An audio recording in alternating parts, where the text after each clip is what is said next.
How do we judge the people around us in school, offices, or outside?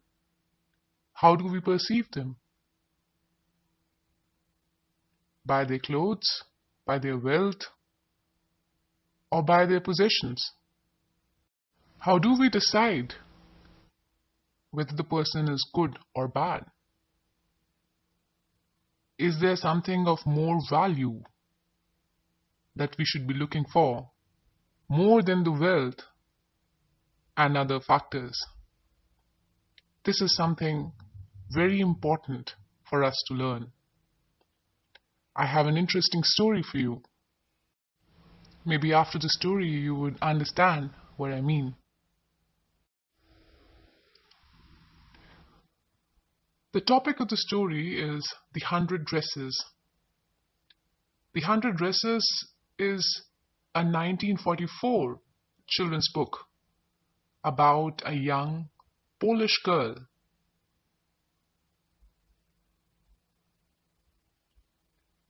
The girl's name is Wanda Petronsky.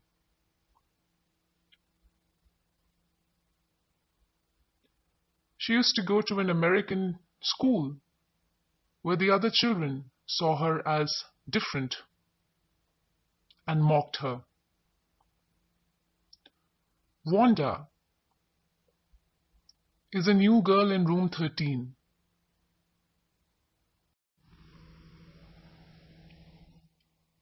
Peggy is the most popular girl in the class, similar to a class leader. Maddy, another girl, is her best friend. Wanda lives in a poor neighborhood, a place called Boggins Heights, with her father and brother. She doesn't have a mother. Wanda is not readily accepted into the groups of friends. She is mostly excluded, as most of the school children mock her and joke about her last name, Petronsky, which they find difficult to pronounce. Wanda sits towards the end of the class in a corner seat where all the rough and noisy kids sat.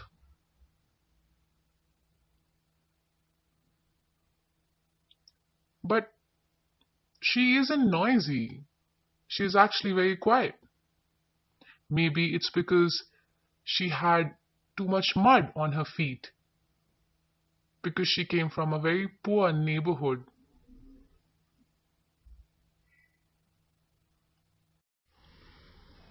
Nobody knew her.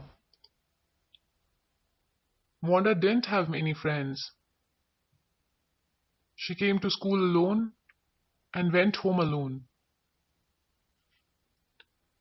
She always wore a faded blue dress.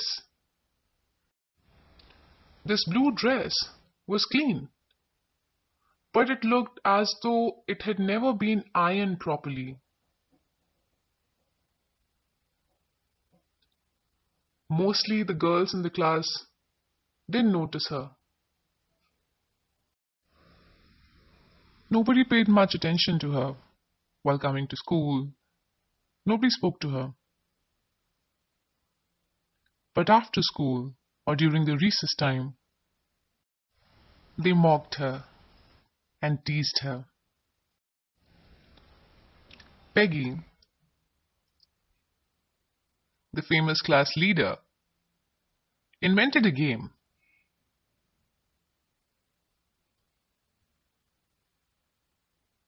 In which they asked Wanda, "How many dresses do you have?" Wanda replied, 100 of them, all lined up in my closet. And other children also started asking the same question to Wanda. How many dresses do you have? 100 of them, all lined up in my closet. And it changed into a mocking game. Because, to be honest, Wanda did not have 100 dresses, she just had one.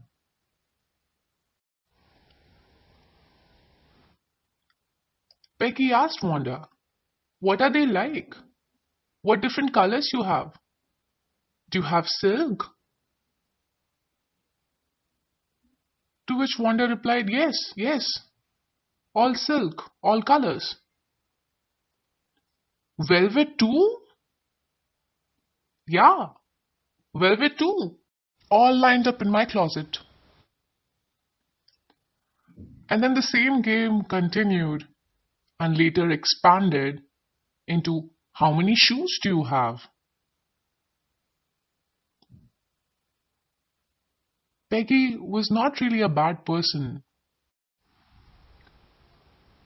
She had emotions.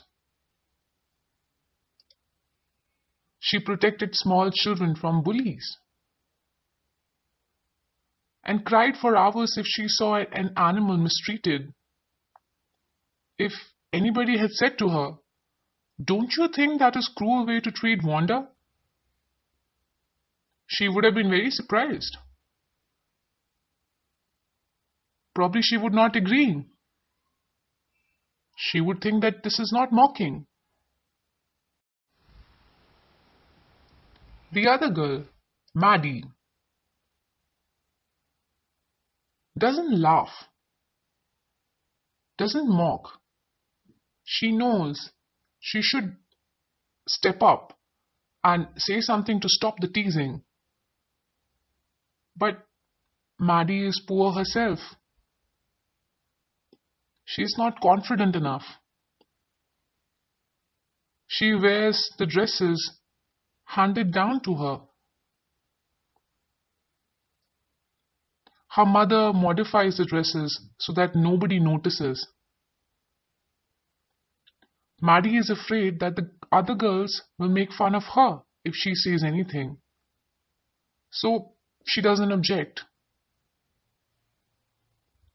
One day, Miss Mason, their teacher, announces that it's time for the annual drawing contest. One boy and one girl will be chosen as the winner of the contest. When it is time to turn in the drawings, the children are amazed to find that Wanda has turned in 100 drawings of dresses. Everybody agrees that she is a talented artist. And it's no surprise when she wins the prize.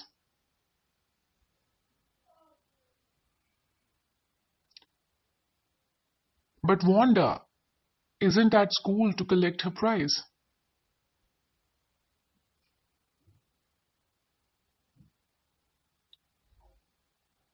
Or to receive her congratulations. She has been absent for a couple of days, but nobody had noticed. Peggy and Maddy noticed her absence because one day they got late while waiting for her outside the class.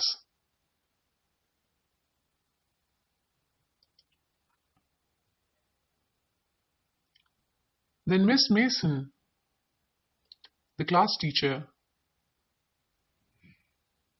read a letter.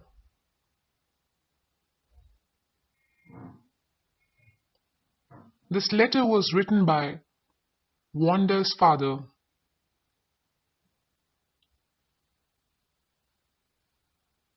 He said that he is truly tired of his children being teased. He says people have made fun of them,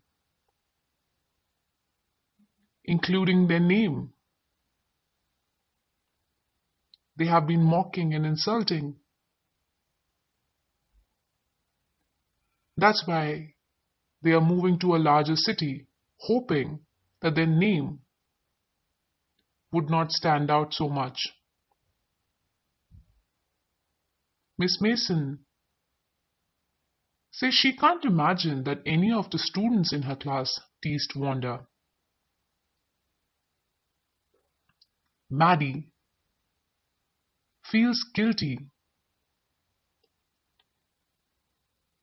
that they played a role in making Wanda's life so miserable that her family moved. Peggy, on the other hand, had mixed feelings.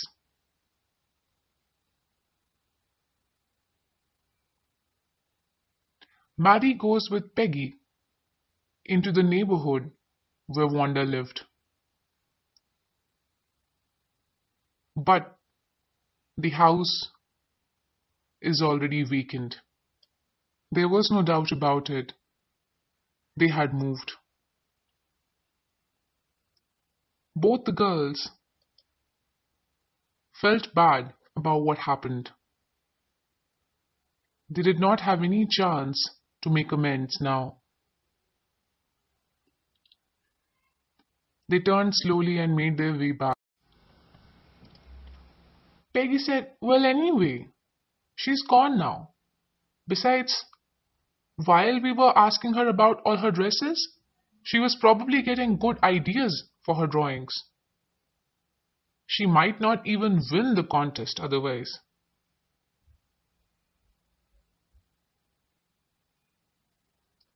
But Maddy did not agree fully. Was it right for them to mock her? Why did she still feel bad? Then they decided to write her a letter. In the letter, they told her how pretty her drawings were.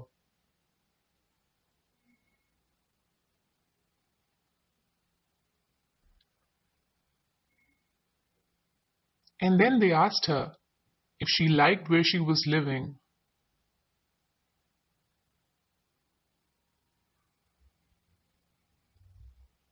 And if she liked her new teacher. And other such questions. They had wanted to apologize for mocking her and teasing her earlier. But in the end, they did not write any such thing in the letter. There was no sorry. It was just another friendly letter. They signed it with lots of love at the end. They mailed the letter to the old address, writing "Please forward" on the envelope.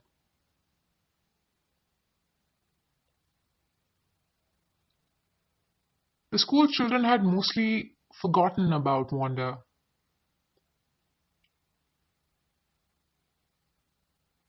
Including Peggy. But Maddy, however, was not able to sleep.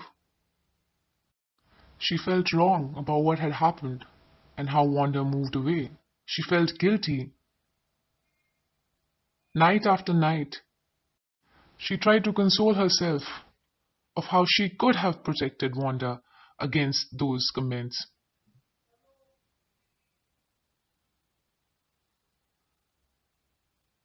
During the Christmas time, the class received a letter from Wanda.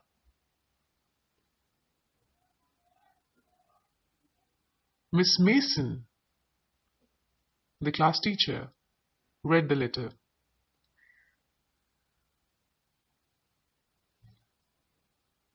Wanda had written, "Dear Miss Mason, how are you? And room 13.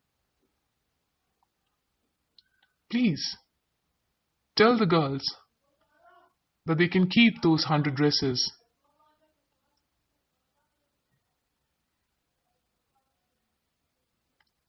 Because in my new house, I have 100 new ones, all lined up in my closet. I'd like that girl, Peggy, to have the drawing of the green dress with the red trimming,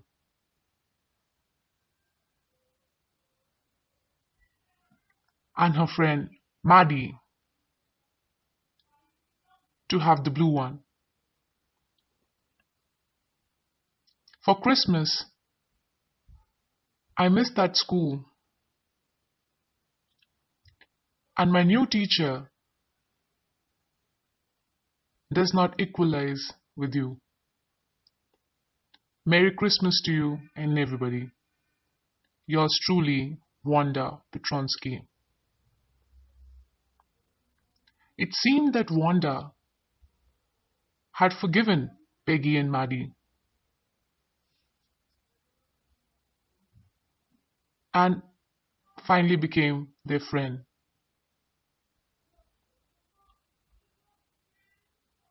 It seemed as if she answered their letter.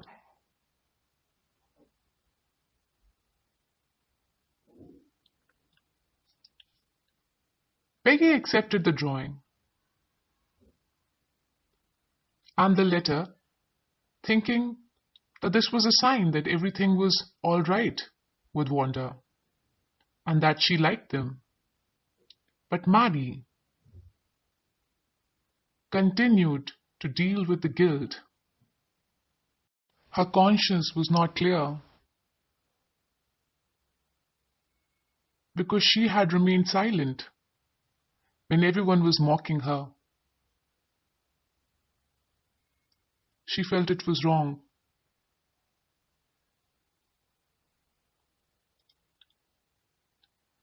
That she did not speak up for someone who became so unhappy that the family moved to escape the situation. Maddy cherished the drawing of the blue dress that Wanda gave to her. It was such a beautiful memory. She took it home. She pinned it to the bedroom wall and admired it. Tears in her eyes, feeling as though her behaviors may be forgiven. She noticed a resemblance in the drawing.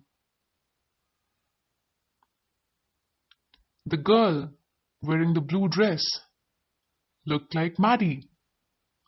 When she rushed to Peggy's house to tell her, the two girls noticed that Peggy's drawing looked like Peggy too. The face was exactly the same.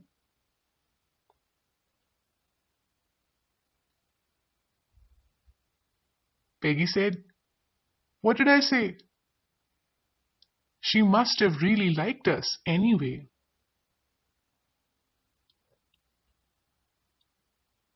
Yes, she must have, agreed Maddy. And she blinked away the tears that came every time she thought of Wanda.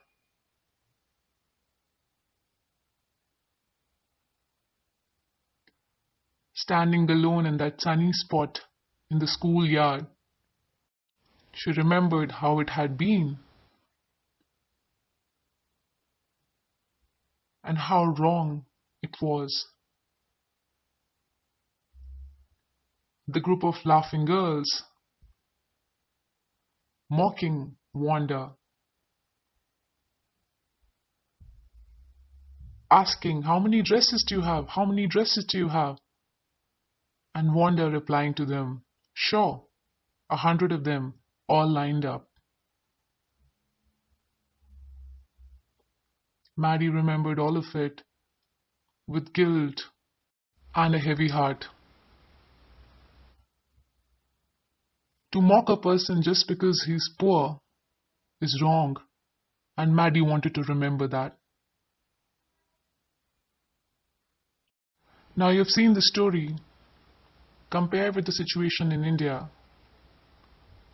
You must have seen in your own school, in cities like Delhi, Bombay, Kolkata, where the situation is good.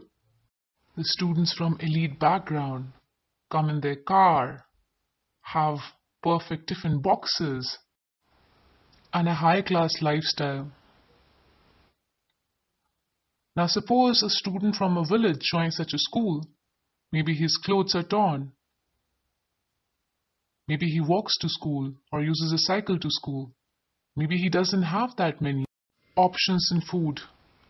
Maybe his food is simple, his life is simple. Maybe he's from lower income background. But maybe he has a lot of skills. Maybe he is brilliant.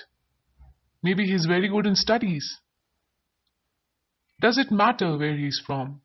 Or what food does he eat? Or how his clothes are? That sort of judgment is wrong. Similarly, in the case of deaf, if a deaf student moves to a hearing school, he too is mocked and teased about his hearing loss. Also inside a deaf school, the situation is same. When a person from village joins it, maybe from South or North India, the other deaf students have a tendency to tease that student. That is wrong. It does not matter where the student is from. We need to respect each other and not discriminate. Live together.